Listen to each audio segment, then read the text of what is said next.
Hello, welcome to Allen Baptist Church Daily Bible Study. We're looking at characters of the Bible, and we're doing so in an alphabetical order. We're at the letter S, and today the wise King Solomon. Solomon was son, of course, of King David, and he was David and Bathsheba's second son. And he's the one that God chose to succeed David on the throne of Israel. Now, David had the high priest and prophet publicly anoint Solomon before the people, before David was dead. And so when Solomon became king, he had a vast empire that David had built. He still had things to do to expand and enemies to put out of the land, but he inherited pretty much the kingdom already won. David's final word to Solomon was that he should be strong and show yourself a man and observe what the Lord your God requires, walk in his ways, keep his decrees and commands so that you may prosper. And Solomon, like anybody, is not 100% perfect, but he pretty much, that's what he tried to do and attempted to do as king of Israel.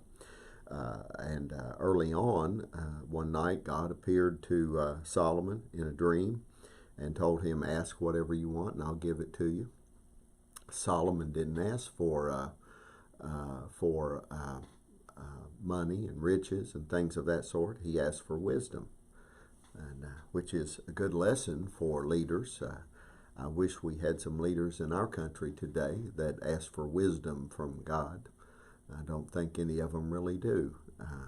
They may give lip service to it, but as far as actually doing that, I'm not sure they do. But God was so pleased that Solomon asked for wisdom rather than anything else. He decided he would also give him riches and honor, and he received great honor, not only in Israel, but around the world, the known world of that time.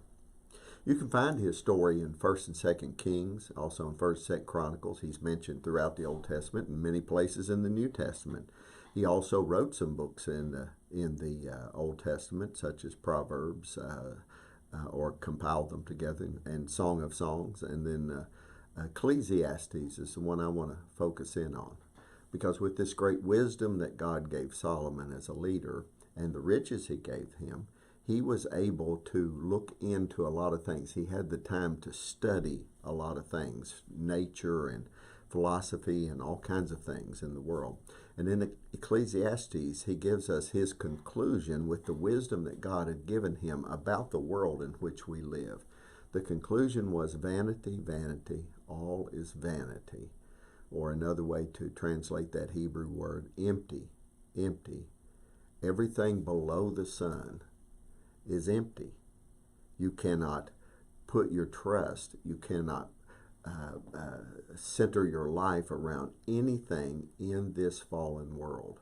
Solomon would tell us, only God is where you'll find wisdom, meaning, and purpose. God bless you.